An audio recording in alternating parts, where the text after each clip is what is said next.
What's going on? What's going on? What's going on? What's going on, everybody? It's your boy, Blitz Renegade, and you already know why I'm here. I'm here for that 2025 Night 1 Wrestlemania review. And in the immortal words of the freaking Triple H, just kidding. Before I begin, if you're new to the channel, old to the channel, you know what to do. Hit that like button, hit that subscribe button, and thank you for tuning in to the Royal Red Zone podcast. Like I said, I'm your boy, Blitz Renegade. We're going to jump right into this Night 1 review. Some of you probably aren't going to like what I got to say, because, of course, you already know me.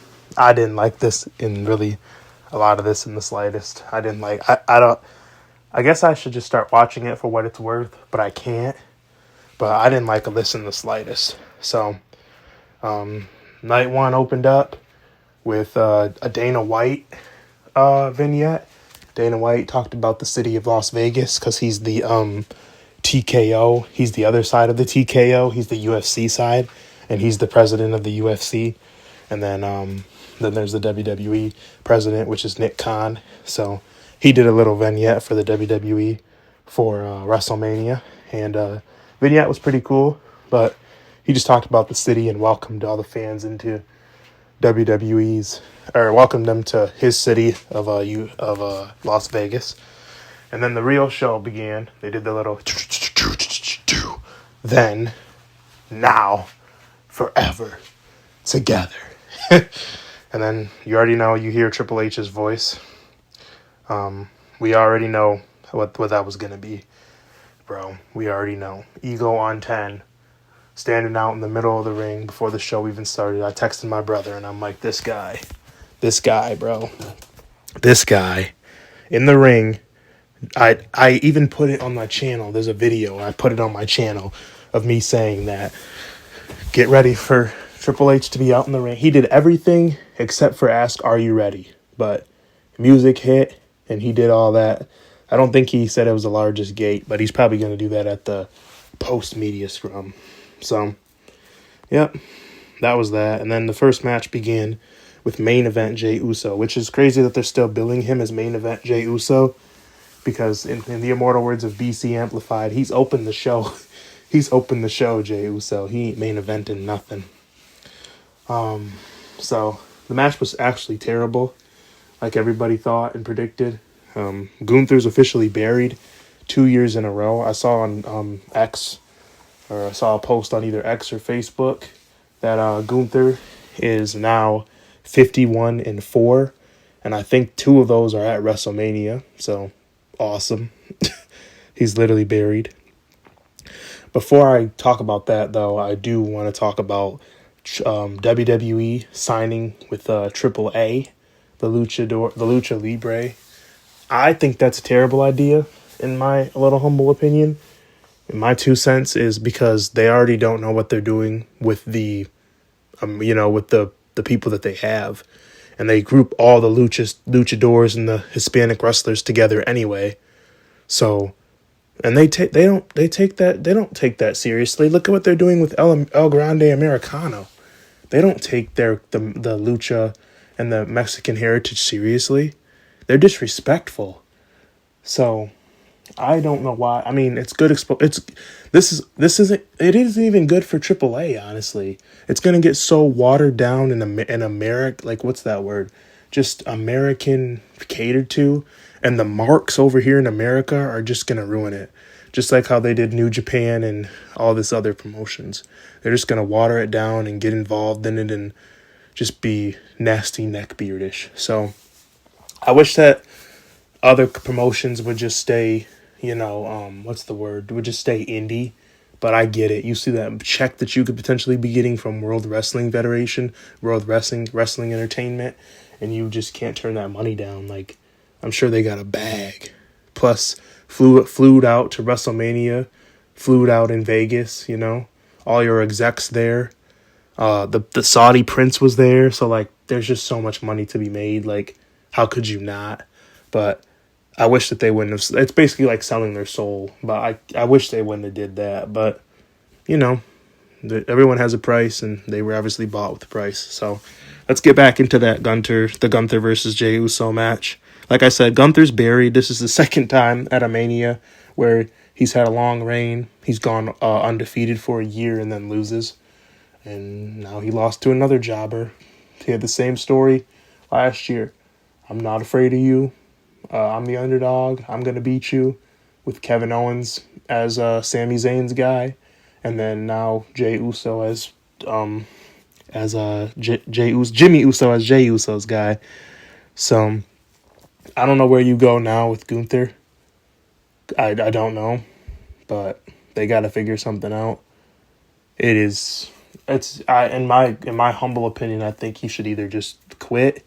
They should either fire him. He should quit and go to a different wrestling promotion. Maybe he can go to freaking AAA or something. But he needs to get out of WWE. It's over for him. Quite frankly, in my humble opinion, I don't know, because he was undefeated when he was Intercontinental Champion, and you literally just did the same thing. And you're just what can he go for now? Is he gonna go for John Cena with the WWE title? I don't know, but they got to figure it out with him.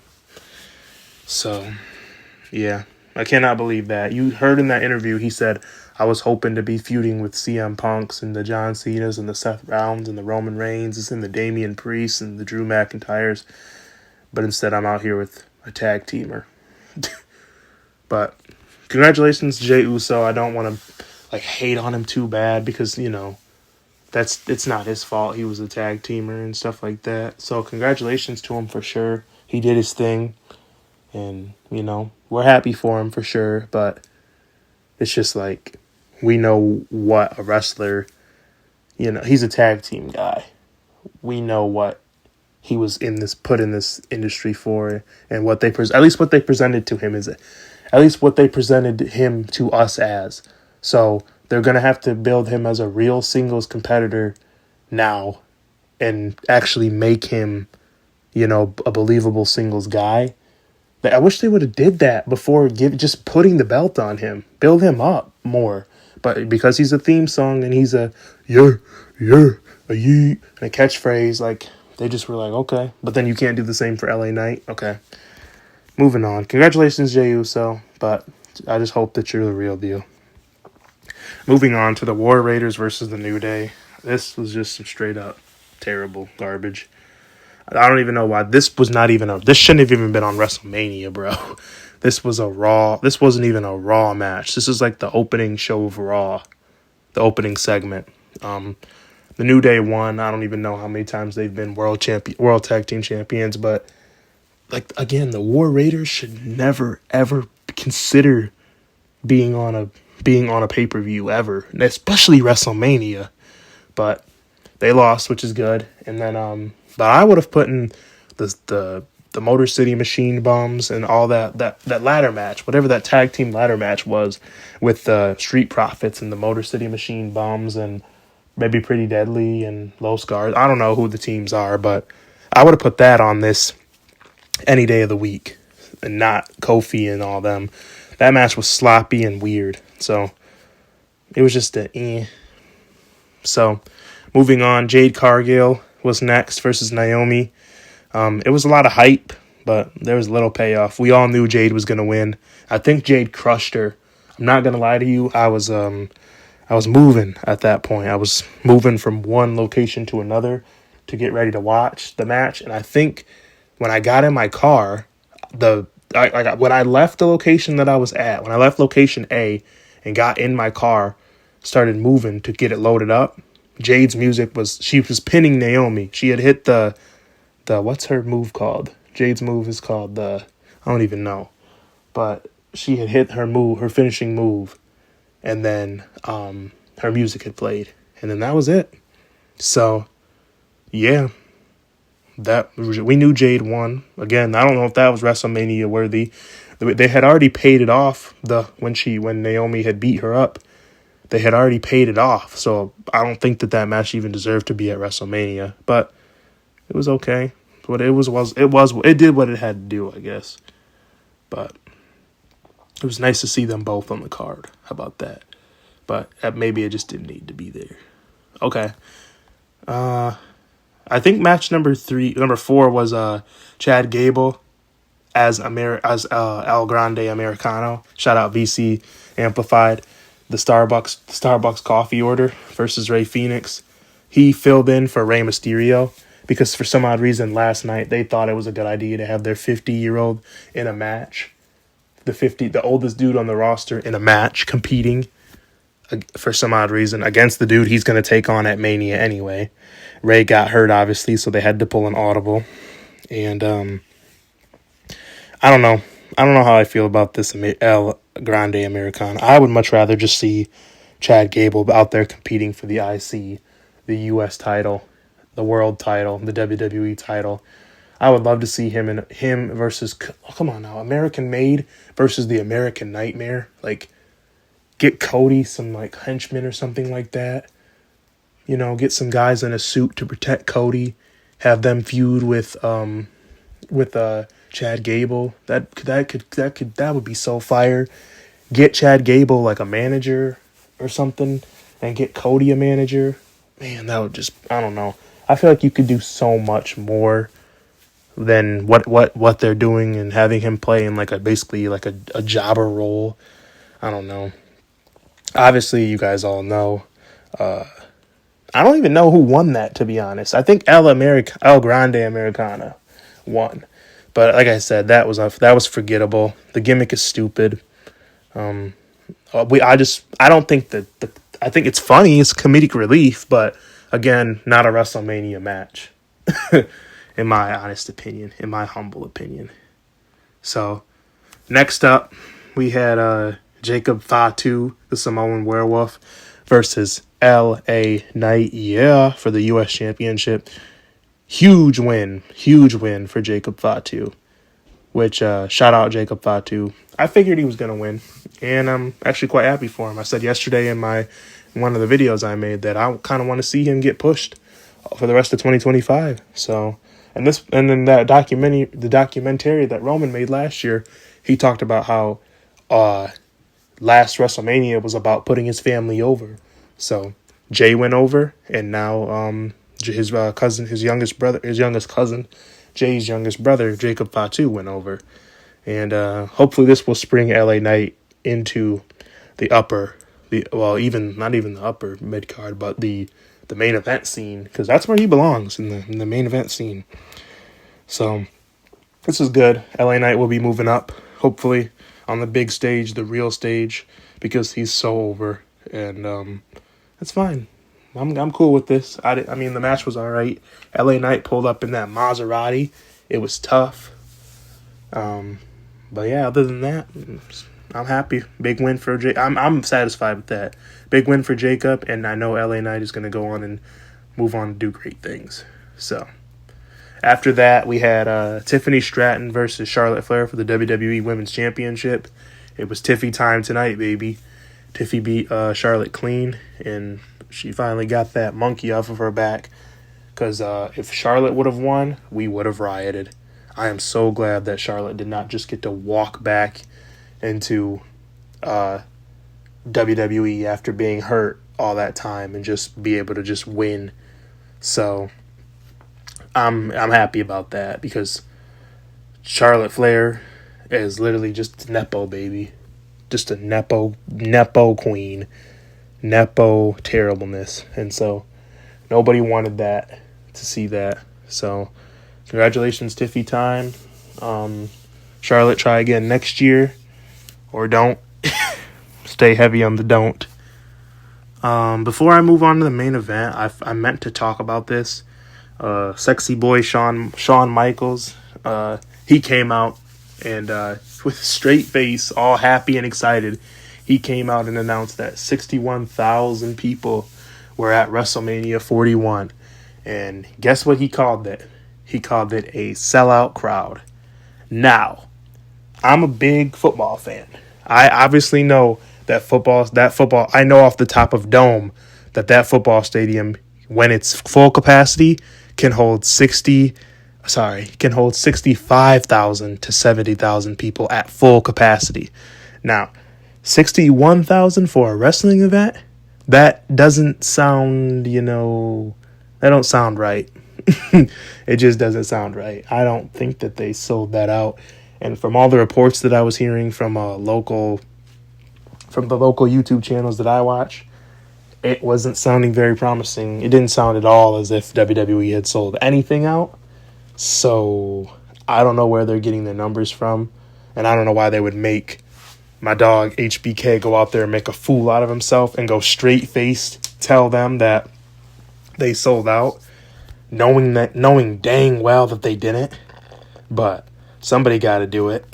So, yeah, HBK went out there, made an idiot of himself, talking about we sold out again. Thank you guys, thank you fans, welcome to LV, and we love you, and doing all that.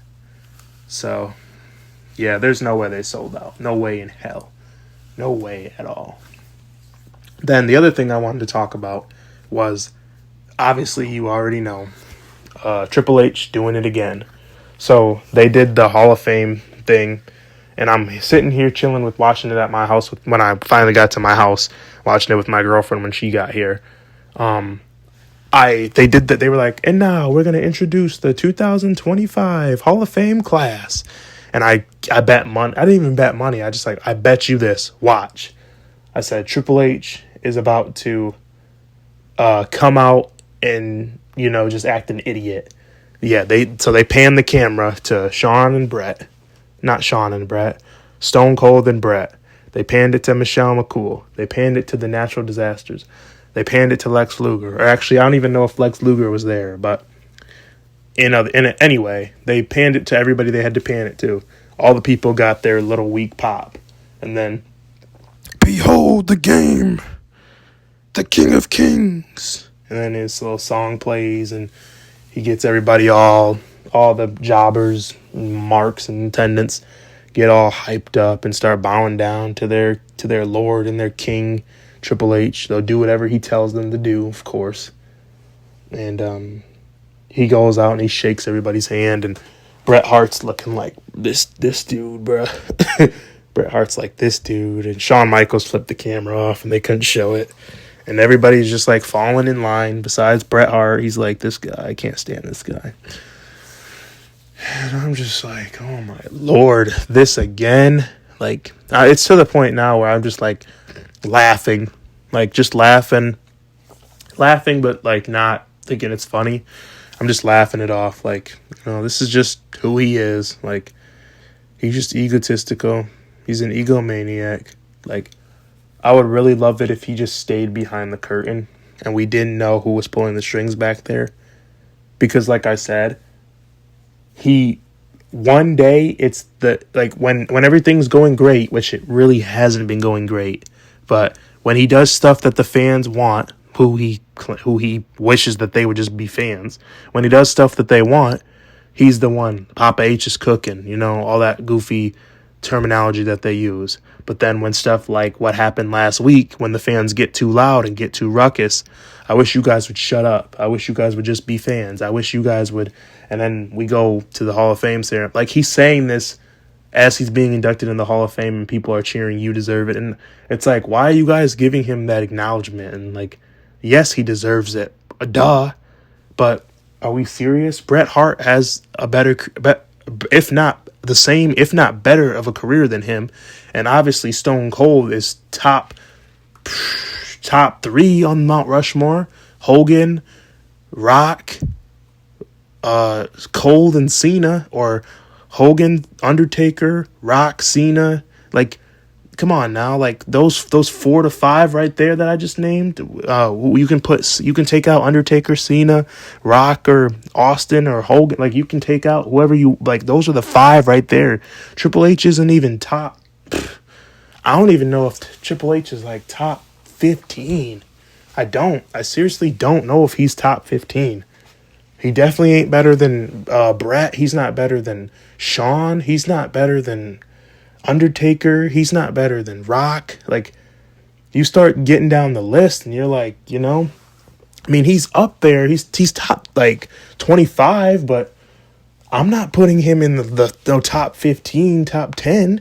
So he needs to get himself in pocket and get himself in check, because like, bro, you really aren't that guy. You really, like, you're that dude, but you are not that dude. You know what I'm saying? And so I'm just getting tired of, and he really hasn't done anything that should, like, what are you celebrating, basically? Like, why are you getting excited? You're only making record money and record ticket sales and all that stuff because you're charging $10,000 for them. You're charging $15 for nosebleeds. You're charging $100 for a little T-shirt. You're charging $15,000 or $1,500 for a fake toy belt. Like, what?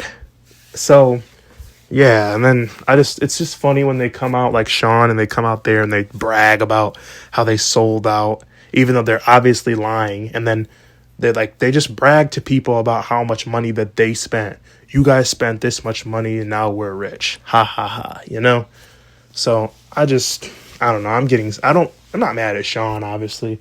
I just feel bad for him, but Triple H, I'm really annoyed and I'm getting really sick of this gimmick and of him. It just needs to stop. Just stay behind the curtain, please, for me. I will do anything. Then lastly, the main event.